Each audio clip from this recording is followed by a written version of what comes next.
This show is proudly sponsored by TraderCobb.com, the leaders in checklist-based trading strategy. Yes, that's exactly how it sounds. I'll teach you a literal checklist so you can tick off items and be decisive very quickly. Get across to TraderCobb.com where there's a bunch of free content there for you to have a look at. And of course, if you're interested in having me come to your city, click and register for the live events coming up and filling fast. Have a great day. Visit TraderCobb.com now.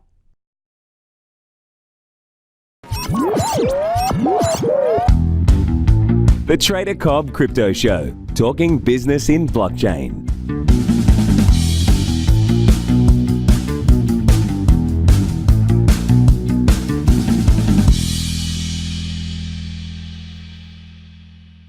Ladies and gentlemen, welcome to the Trader Cobb Crypto Show. Today's guest, you probably have no idea who it is. He is plucked from absolute obscurity.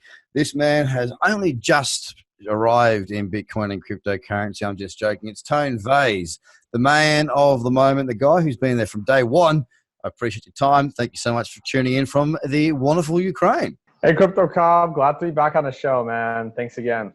All right, there seems to be a little bit of a lag. Yeah, I gotcha. We'll deal with that lag. It's all good. Hey, listen, man. It's been a long time since we've got together and had a chat. Listen, there's been a lot of stuff out there in the media about you. You've been dragged into various different things. And I wanted to speak to the man himself, get the word from the horse's mouth, as we so to speak say.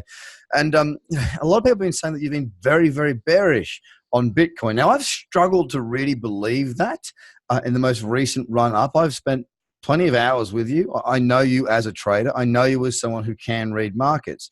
So you want to talk to what's been going on in the media about your bearish sentiment? Because I just don't believe that you could be bearish for so long. Sure. I can walk through it. So in the beginning of the year, when Bitcoin was hovering around $3,000, I actually was pretty bullish. I went bullish on Bitcoin when it dropped to approximately 4,000. But it was a short-term bullish trade. I felt that Bitcoin was a bit oversold. And I expected Bitcoin to rise to approximately about 5.1, $5.2 thousand. And my maximum for that run-up was about 6.5 to the area of the breakdown. Now I took the profit off of that trade after it crossed 5,000, and I never actually went short, so I wasn't fully bearish. But I felt that going straight up from 3,000 to about 6.5 was it was a 100% move, and I thought Bitcoin needed a pullback, and I continued to wait for that pullback. I completely understand where you're coming from. I've been doing the math recently, and essentially in 2017's bull market, which was the most notable of all the bull markets, the average pullback of 2017 was 35.25%. Now, the interesting thing to note from that pullback, and that pulled back into what I call the cradle zone, which you know I trade from, which is in between the 10 and the 20 period moving average. Now, the weekly hasn't pulled back to that. We haven't seen a 35% pullback. The most recent pullback maxed out at 30%. I would love to see a bigger pullback.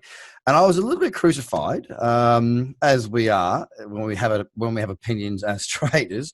When I was suggesting that, from the highs of, I think it was 9,000, we might see a pullback to 6,600 to 6,000, as it made sense on the charts. And you're a technical analyst, as am I.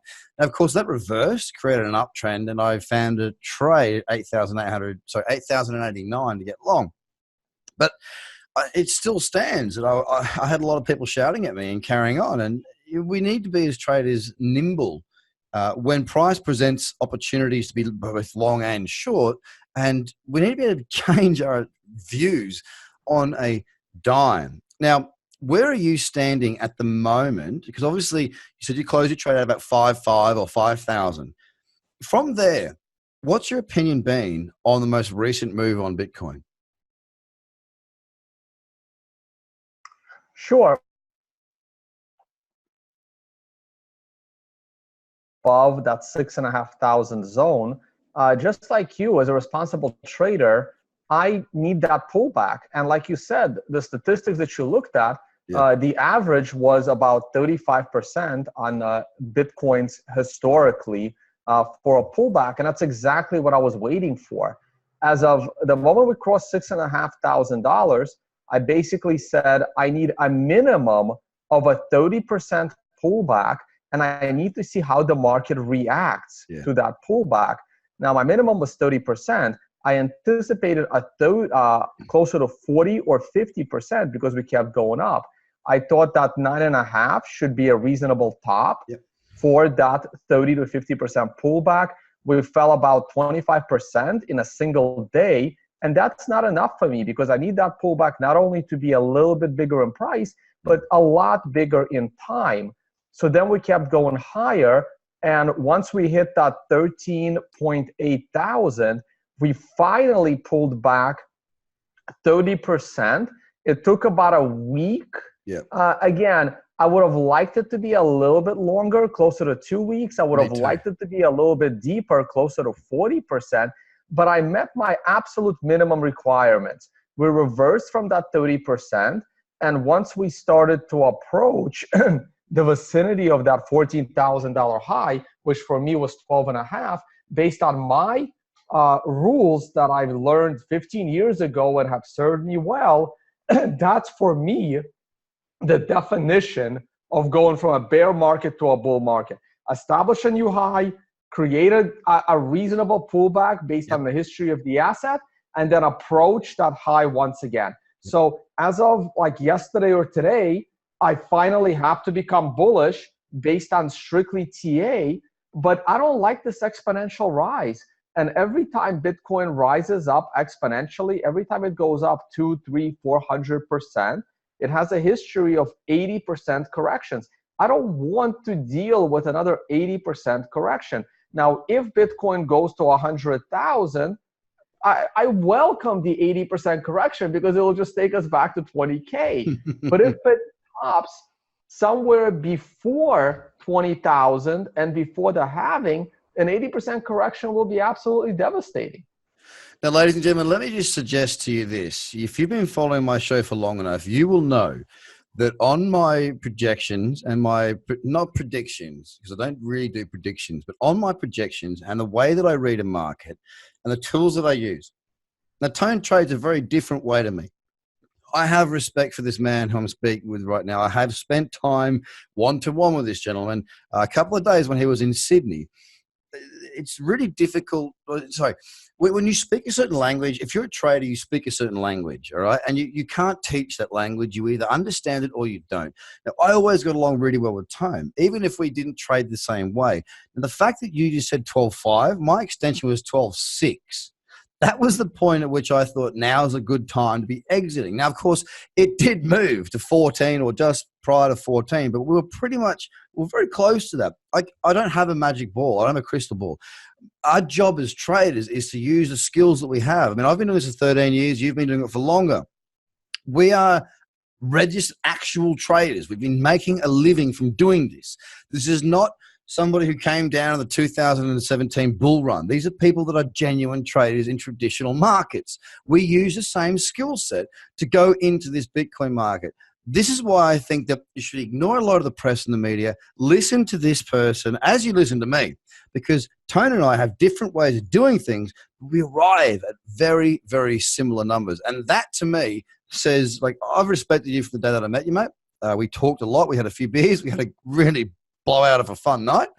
And I know you know how to read markets. And for those that sit out there and go, all he does is talk about markets. So what?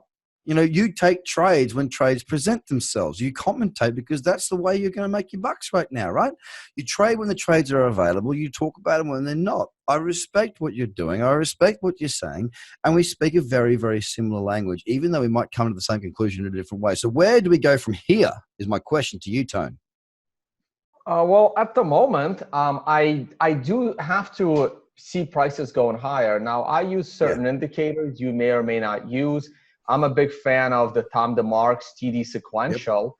And while it's starting, it might get a little toppy on the 12-hour and the daily chart. The weekly chart is still suggesting another 4 weeks of upside. Yep. And the reason why I really like that indicator is everyone uses price indicators. Everyone is like, at what price it's going to top, at what price it's going to top. But for me, price is only one part of the equation. The other part of the equation is time. I am just as interested in when is it going to top as at what price. And time-wise, we have more upside. We probably have another month of upside, probably going towards the end of the summer. How high that upside will be, I have no idea. But right now, if Bitcoin breaks that $14,000 zone, there is no resistance. I mean, sky is the limit. It can top at 18,000 or 180. I mean, when an asset reaches a brand new all-time high, you have almost no price metrics that can tell it to you. I'm not an Elliott Wave fan. People are like, well, Elliott Wave will tell you where it tops. And I'm like, well, according to the Elliott Wave purist, the stock market should have topped like 8 years ago, right? And it's still going. I don't find Elliott Wave to be very useful in timing a top. You have Fibonacci extensions, but they can keep extending and extending and extending. And my tool for that now becomes TD sequential. It tells me on what day or what week it's going to top. But at what price, I really don't know. At this moment, we have broken all of the resistance levels. We are right at the 62% Fibonacci based on the last bear market, which was from 20K down to 3K. And for me, once you break the 62% Fibonacci, new all-time to the upside, new all-time highs are inevitable. And I have no idea where we go, but at this point, we're going higher. And all throughout the bear market, I kept telling people, Bitcoin, look, I try to predict Bitcoin as much as I can. I try to guide people as much as I can. But the asset is so unpredictable, you gotta keep a HODL position no matter what. And if you're not a trader and you're not capable of making your own decisions, then you should be dollar cost averaging. So no one should be upset. And if you didn't have any Bitcoin, the best time to buy it should have been yesterday. Like I've been saying for the last 5 years that I've been on YouTube and stuff like that. So I don't have a price target at this point. I just know we're going up. But because of what happened between 3,000 and 14,000, there will be another 80% correction. I was hoping that Bitcoin market has matured a little bit, and we would be done with these crazy 80% corrections. We would have orderly declines of 20 to 40%, for the next 15 years. But once it goes up, 400% without any pullback, there will be an 80%. It's now inevitable. I agree with you completely, and I mean that's why I do use indicators. I use the MACD, but it doesn't tell me when to get in a trade. It doesn't tell me when to get out of a trade. It tells me when to avoid taking a trade. That doesn't mean it's always a perfect bloody indicator either. The indicators are an indication of price measured by time, as you quite correctly said. The king of our market, the king of any market, is price measured by time, as long as that data is correct. The only thing we've got is price action. So price action is my God, it's my queen, it's my Jesus, it's my everything you wanted to call, right? Well, whatever your higher power is. In trading, price action is my thing. I don't know where it's going to go, but I'm a trend follower, and I'll keep trading that trend until I see signs of weakness. And right now, I don't see any signs of weakness. We've just set a new higher low on the daily and a higher high. Now, they haven't broken out the new 2019 highs, but I don't see there being too much stopping it. I would love nothing more than to see a 30, well, actually, no, I want to see a 35 to 40% pullback, because for me as a trader, the way I trade, it means, I'm not going to start with a $6 million position, right? That's not where I start. You start and you go, right, 200 grand, 300 grand, 200 grand. And depending on your stop loss is how you lay your positions to get higher. Now, as it moves to 1-to-1, I'll scale out. That's a risk-free trade. Trail my stop. So I'm locking in profit as new opportunities arise. But if I get a nice, smooth flowing market that gives me more entries, it means that, I can get up to that $6, $10, $12 million position. Each position is in profit. If I get stopped out on the lot, I'm still in profit. Now, that's when I want to see that parabolic run. It's not just about trading strategy. It's about the strategy beyond actual entry. And I think that's really important. I think that's a big, big part of where people miss out. I think that's something that people like yourself and me, I mean, obviously I I have education that I teach people. We're doing a around the world tour at the moment, starting in Australia. I want to teach people that it's not just about the individual trade. It's about the bigger picture, how you build yourself in. And when the market permits you to build yourself in is what's really important. What are you looking for before you start to layer in some of those bigger trades as you build towards a very large position to effectively making millions of dollars? What are you looking for? Well, to me, again, I break down individual trades. There's three types of trading in my view. There is the sexy kind, which is trying to pick bottoms and tops, right? The hero's This is kind. where, Yeah. right. This is the reversal trades, right? This is where you look for your candlesticks. Yep. This is what makes cool YouTube videos. I pick the Yes. perfect bottom. I pick the perfect top. On the They're winner. great. Yeah, high risk, high reward trading. I haven't had any chance to catch any of those in 2019. Like I couldn't time them. I didn't have good reversal candles. I didn't have good setups on TD Sequential. Now, TD Sequential helped me a lot with these trades all throughout the 2017 bull market. Yeah, right. They were great. TD Sequential called the perfect top at 3,000, 40% correction. Called the perfect top at 5,000, 40% correction. Called the perfect top at 7,600, 40% correction. I mean, it was absolutely beautiful. Caught me some bottoms too. Same thing with reversal candles on weekly and daily. That's one type of trading. Now, the other type of trading is significantly safer, but not as sexy. This is your continuation trades. Chunk in the middle. Yeah, for me, the best way to enter those trades is off of ascending and descending triangles. Those are my absolute favorites. Okay. Now, candlesticks will not help you there. Individual candlesticks won't help you there. The sequential may help you a little bit if it's early on in the count and you're going with a green 2 candle above a green 1 candle, but it's mostly the triangle trades. I had a beautiful setup for a short trade at $6,000 as we broke the massive descending triangle. Wasn't it? It was perfect. Yeah, absolutely perfect. And there was also a perfect ascending triangle in 2016 that kicked off the bull market of 2016-17. And by the way, these triangles are like occurring in altcoins right now, and they are breaking down.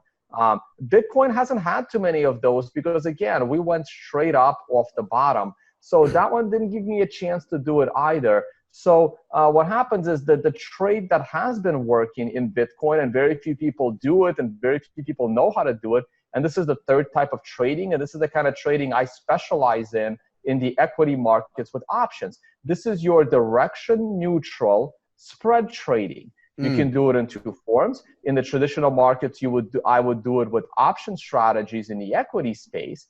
But in the Bitcoin markets, you can do it with futures contracts, right? By basically, if you see the base price significantly different than the futures price, because the futures price seems to be like 5 to 10% above sometimes and 5 to 10% below. So you can short one, long the other, and take the spread trade. Because if you don't know where it's going and you can't time a top and you can't time a bottom, you should really start looking into directional strategies. They're not sexy at all. They're not fun, but they have the lowest risk available to you.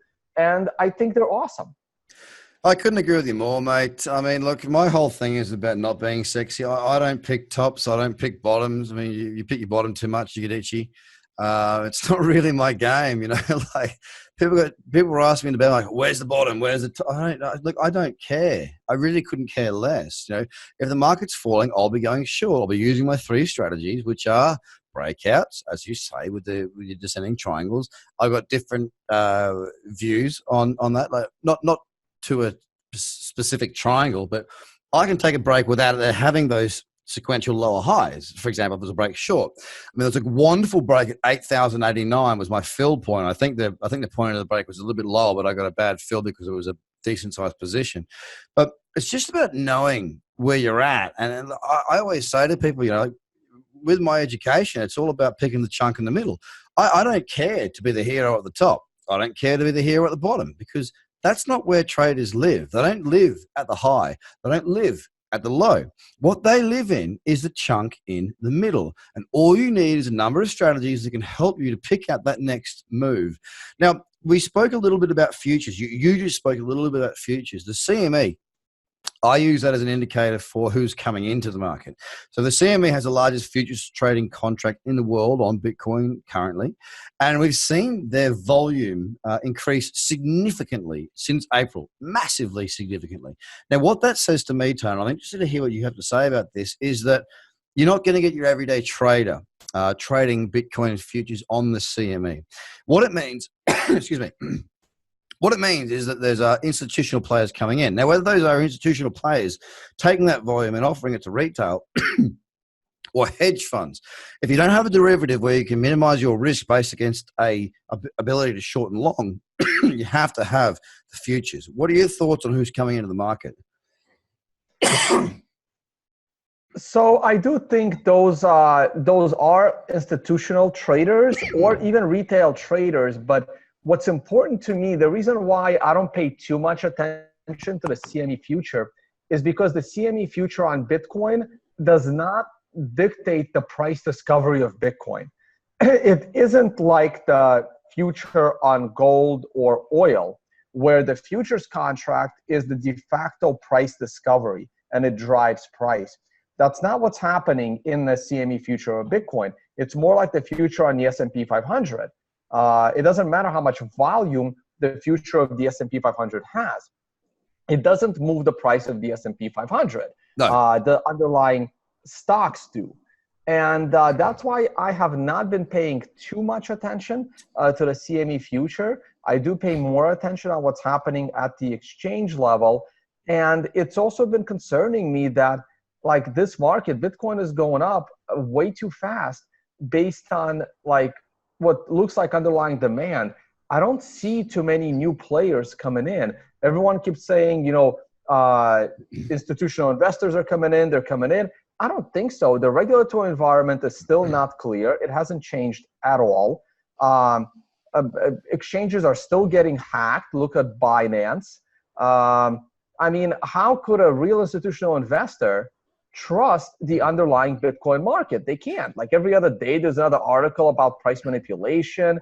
After the CME created their contract, the CFTC had a bit of a problem. They're like, wait a minute, you guys have absolutely no control of the underlying price discovery. So they started, reaching out to these exchanges that the CME is using for the underlying price discovery index. And the exchanges are like, we're not giving you all of our customer information. So there's this internal battle going on.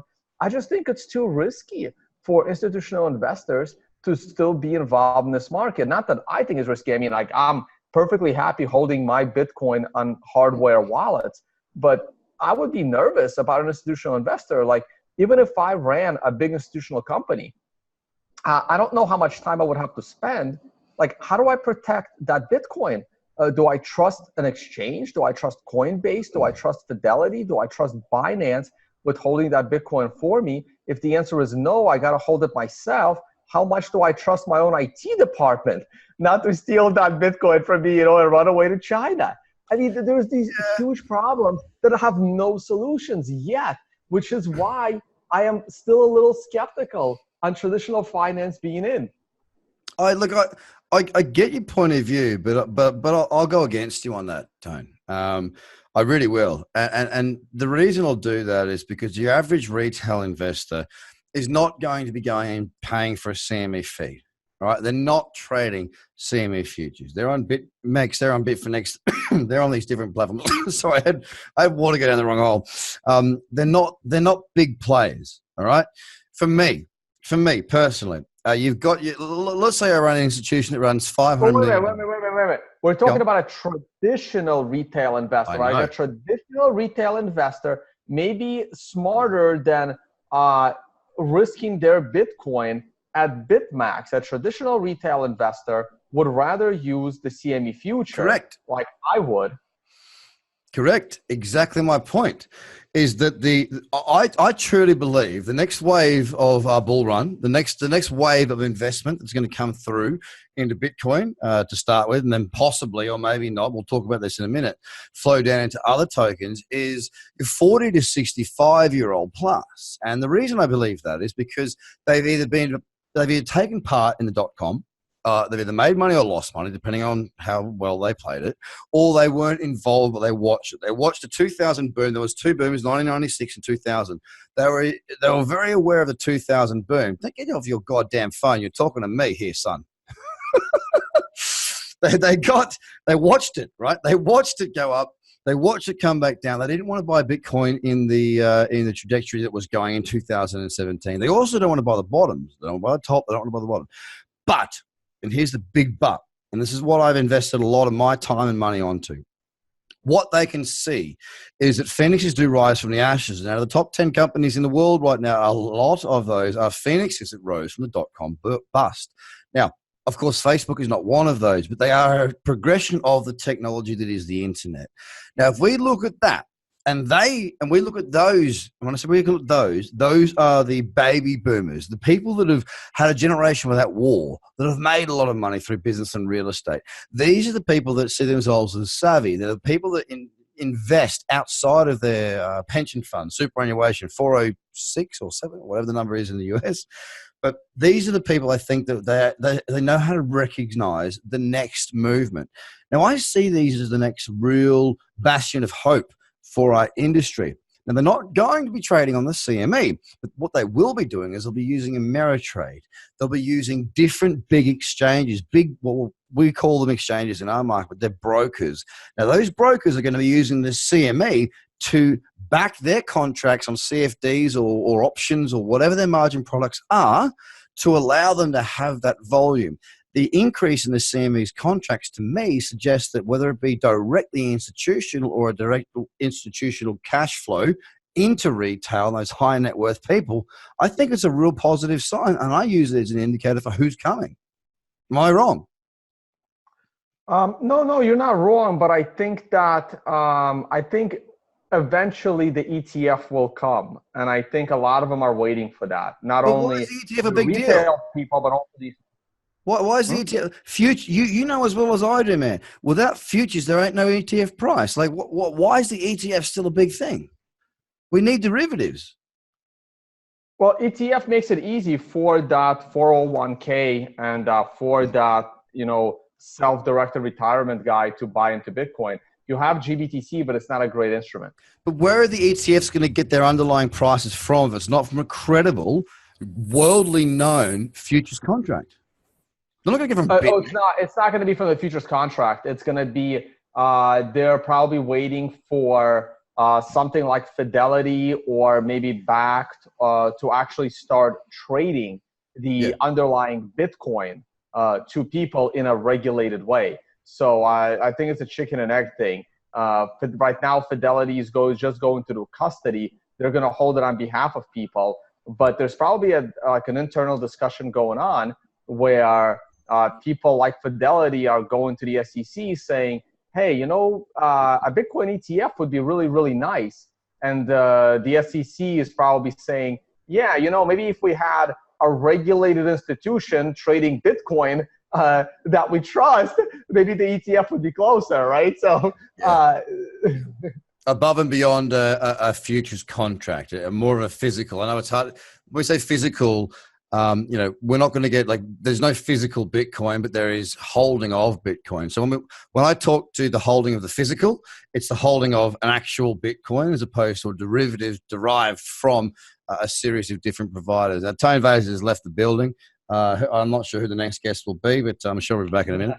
Let me turn my lights on. I just got dark here. Mate, the Ukraine power blackouts. You know what's going on there, mate. You're in a shady part of town. I know how you operate, Tone. Look first. My water here is going out like every afternoon. This guy can't have a hot shower to save his life. And let me tell you, when I met him, God damn it, he needed one. Now, listen, Tone, I'm not sure if you can hear me or not, but the last question I've got for you is this. You have a very strong position on altcoins. All right. Now, I know that causes a lot of stir. You know, you've got a lot of followers. You got a lot of people that the bigger you become, the more people throw shit at you. We both are very aware of that. Now, what's your take on altcoins and why? Why do you not think that any of them have a place? Sure, that's a really good question. Very straightforward. Thank you. And throughout the bear market, once we were going down, one of my criteria was I thought that Bitcoin would go lower in order to basically, figuratively, kill off the alts. And I always said that Bitcoin and this crypto space cannot get to a really good bull market unless Bitcoin separates from the alts. That means Bitcoin goes up, alts don't. Or they keep going down, or they just stay down. Yeah. And look, I expected Bitcoin to go a little bit lower to achieve this. And when Bitcoin started going higher, I was very concerned that Bitcoin is rising and the alts never actually died. So now the alts are going to rise as well. But what we're witnessing over the last 3 months is Bitcoin is rising and alts are not. In fact, some of the alts are continuing to fall. So Bitcoin is trying to separate. There are multiple reasons for this, but if we just take the whole non-Bitcoin crypto space and break it down into a couple of things. So Bitcoin has some altcoins that consider themselves competitors or facilitators because they don't like to call themselves competitors. Litecoin is one of them. Well, Litecoin, we're not really competing with Bitcoin, but we're the silver to Bitcoin's gold. Monero is more open about it. Yes, we're competing with Bitcoin because we have privacy and they don't. So you have some of these altcoins that are nothing more than additional money, like Bitcoin. So if you are competing with Bitcoin as money, you have a couple of problems. One of them is, let's look at the Litecoin example. This is the silver to Bitcoin's gold. I don't know if you've read The Bitcoin Standard by Saifedean, but he pointed something amazing out in that book. He pointed out that while silver has been better money than gold for thousands of years, that's because silver has always been a micropayment to gold. That completely changed in the 20th century. With electricity and technology, gold can now scale. By backing the dollar with gold, you can now use gold as a micropayment because as a second layer solution. And that has completely removed silver as having any kind of a money property going forward. And this is why the gold to silver ratio has reached an all-time high, and I think it's going higher. And pretty soon, maybe not soon, maybe by the end of our lifetime, silver will be like copper. It will only have an industrial price. It will have no premium as potential financial asset anymore, only industrial. Litecoin has the same problem. Since Bitcoin is scaling with the Lightning Network, that means there's no need for silver to Bitcoin's gold. There's no need for inflation on top of Bitcoin as a micropayment. So Litecoin's use case completely goes away. Now let's talk about the privacy coin Monero. Same thing. It's almost the same problem. Bitcoin will have privacy as a second layer solution. That privacy will be good enough. And there's no reason to inflate. Like, one of the things that makes Bitcoin so valuable is the fact that there will only be 21 million Bitcoin. All of these altcoins trying to be money like Bitcoin, it's just inflation on top of Bitcoin in a less secure way. Less people use them, and no one wants to accept 100 different currencies at their business. It's ridiculous, right? You want to accept one that's also the best store of value. So all of these competing currencies, they just can't really compete. It will be Bitcoin. And people are like, well, Bitcoin is too slow. It doesn't update fast enough. And I'm like, yes, that's what gives it stability. That's what makes people have more confidence in it. If you can change parameters in Bitcoin every month, who's going to trust it to be this censorship-resistant, unconfiscatable asset. So this removes competing currencies from equation. Now we have these ICOs and these platforms. We have Ethereum, we have EOS, we have Tezos, Cardano, BitShares. These are like platforms for smart contracts. Economically, I don't understand why they need to reinvent their own money. If you want to have a smart contract platform, have a smart contract platform. It's going to be hard for you to decentralize it, but even if you could, you can use other forms of payment to secure those smart contracts. Now, Bitcoin is building this as well with their liquid sidechain. So the liquid sidechain can host your smart contracts. You take your Bitcoin, you move them into the Bitcoin sidechain. Each Bitcoin becomes one liquid Bitcoin. The price remains stable in the form of Bitcoin. So Bitcoin will be able to compete as a smart contract layer as well. And so all of these use cases will go away. And none of these other systems I consider really decentralized. A few of them have started this concept called merge mining with Bitcoin that at least gives them security. But there's they're all more volatile than Bitcoin. I mean, they're not very useful. I just don't think any of these altcoins are good investments. I mean, if you want to trade them, fine. I mean, I was never a penny stock trader. I mean, I've considered all types of trading in my trading career, and trading penny stocks was not my forte. But come on, you know people that are like, that probably still call you up, Cobb, and they're like, dude, you got to buy this stock. It's going to rise. I'm like, oh yeah, how much is a share? Half a penny. Yeah. Like, you've got those calls, right? Dude, yeah. And you still have friends that are penny stock traders. Mate, Australia, dude, look, I'm telling you, we went through a mining boom. We're going through a second mining boom. Every person wants to tell you about a mining stock that's sitting on a massive tenement of gold or uranium or iron ore. Every motherfucker wants to tell you something. I get that. And that's why the educated make their own decisions and the uneducated take tips. I don't know anybody that has made a long-term career out of taking tips. Right. No, that's true. But it's not just tips, right? Like, there is nothing wrong with trading penny stocks. No. It's just not forte. Just don't fall in love with them. Yeah. And to me, trading altcoins is really a casino of trading penny stocks. And it's just not my thing because I don't consider them worthy of a long-term investment. I would rather trade, Google's and Amazon's and Netflix.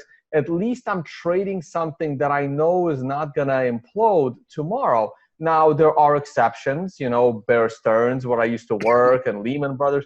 There are occasional exceptions where a monster company that you think is not going to die in a week's time span can die. But these are exceptions. This is the norm in the penny stock world. Yeah. This is the norm in the crypto world. I'd rather have that be like a 1 in 1,000 exception than a 1 in 20 norm shot. And I always tell people there's nothing wrong with trading these things. But when I see people talk about how Ripple is going to replace Bitcoin, I mean, those people are either liars or stupid. Like, I don't know how else to call them. And it bothers me. There's nothing wrong with trading Ripple, but it's totally centralized. They created 100 billion Ripple tokens because they wanted the money. And now they have a lot of money because they got this army of people that are pumping it for them because they're holding it. And that's what's really been disappointing me about this space. And it needs to mature. Bitcoin is different. All this other stuff pretending to be Bitcoin is not different at all. Yeah. And Bitcoin dominance may come back to 90%, 95%. I don't know. I don't really care. As long as Bitcoin continues to separate from each individual altcoin, because it only takes an hour to create another one and pump it into the top 20 by market cap. So it's irrelevant to me what percentage Bitcoin is, as long as it separates. I think I said that by the end of this decade, there will not be a single altcoin that is more than 3% of Bitcoin's market cap. And a few years later, no single altcoin will be more than 2% of Bitcoin's market cap. And then no single altcoin will be more than 1%. You know, cumulatively, they can add up, but individually, they're going to go away. Competing currencies will go away, and all this other stuff will become, you know, actual equities of said company. Like, to me, Ripple is an equity of the company Ripple. With XRP, yeah. Ethereum is the equity of the company Ethereum, because to me, Ethereum is just a centralized database of smart contracts. And eventually it will head that way. Look, I love how passionate you are about that. I love how certain you are. You know, as you know, the Wall Street saying says, often wrong, never in doubt. Now, as traders, that is the law we live by. You know, when I trade, I'm not trying to tell anyone what to do. I'm not trying to get them on board my trade. But look, I'm wrong often, mate. I trade often. I trade lots, right? So I'm very involved in the market. So that's what I do. That's my business. That's my first business, aside from the education and the media, was the trade market. So shit, yeah, I'm wrong all the time. Don't get me wrong. But I love the certainty you have in your belief system. I think it's really strong, and it served you very well for a long time. Now, I also know that you educate people as well. And I know you do a lot of travel. Speaking of which, actually, we've got a national tour of Australia coming up. And from there, we're going to be moving around the world as well. So it'd be really cool maybe to catch up with you in some of the US states and cities, because I know that there's a registration process which doesn't cost anything. They register and they come along, put their city in where they want to be. And so far, the biggest city we've got outside of Australia is Los Angeles, and it looks likely we'll be there in January next year. So actually, if there's any listeners or viewers that want to come along, get to the website, tradercobb.com, and register the city you're in, because we are up for a US tour, and it'll be in January or thereabouts, because my kids are on holiday then, so I can jam the holiday in with some business. It'd be really cool to catch up. Have you got anything coming up in any cities at the moment, mate? Because I know you do travel, and I know you also teach people as you go. Yeah, it depends on when in January. We might coordinate. I was thinking of swinging by LA in January and then heading over to Australia in January as well. I have my two conferences. They already happened this year. And the next one, Unconfiscatable, I'm happen to be wearing the shirt right now, is going to take place in February. So that's a long time away. Yeah, cool. My other one just happened. It was in April in Malta. Next one will probably be in May. I started doing a few more webinars on tonevays.com in the workshop section. There's a webinar coming up this Sunday, and it's going to focus on entries, exits, and stop losses. I already did my webinars on technical analysis, beginner and advanced. And my next two are going to be entries, exits, and stop losses. You know, where to enter, where to set that stop loss. I don't like the term risk versus reward. Everyone's like, oh, what's your risk versus reward ratio? I love that shit. I know what my risk is. I don't know where the price is going, so I can't tell you what my reward is going to be. I'm not a fortune teller. So in order to calculate your risk, and then a really important one, and this one is like, no one wants to teach this, no one wants to learn this, but it's probably 80% of your success as a trader, which is risk management and money management. Basically, how much to risk on any given trade. And something that you can only learn by trial and error, but I'm going to attempt to teach one of these webinars as well, probably sometime this summer.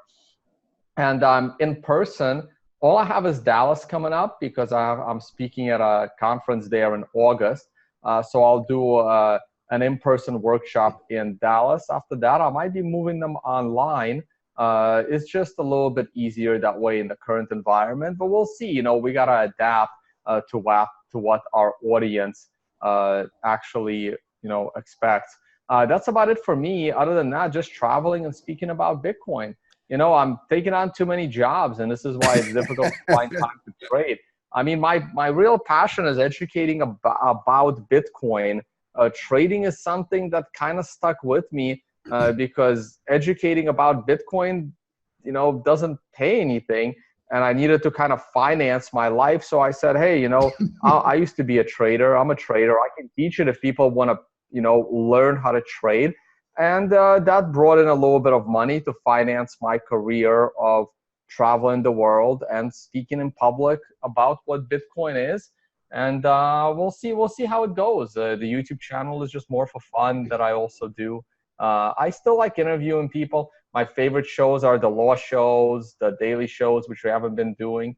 But lately, it's been all about the price. Everyone wants to know about the price. What?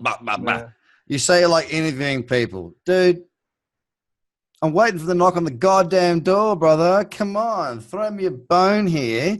You know I know how to trade markets. You know I've got a different way of doing it to you. You know I've got something to offer. Stop holding back on me, man. Stop holding back on me. I'm ready. I'm waiting. I'm willing. I'll give. Don't close that door on your mate here in Australia, brother. Well, let's try and catch up in LA and then maybe in Australia in January.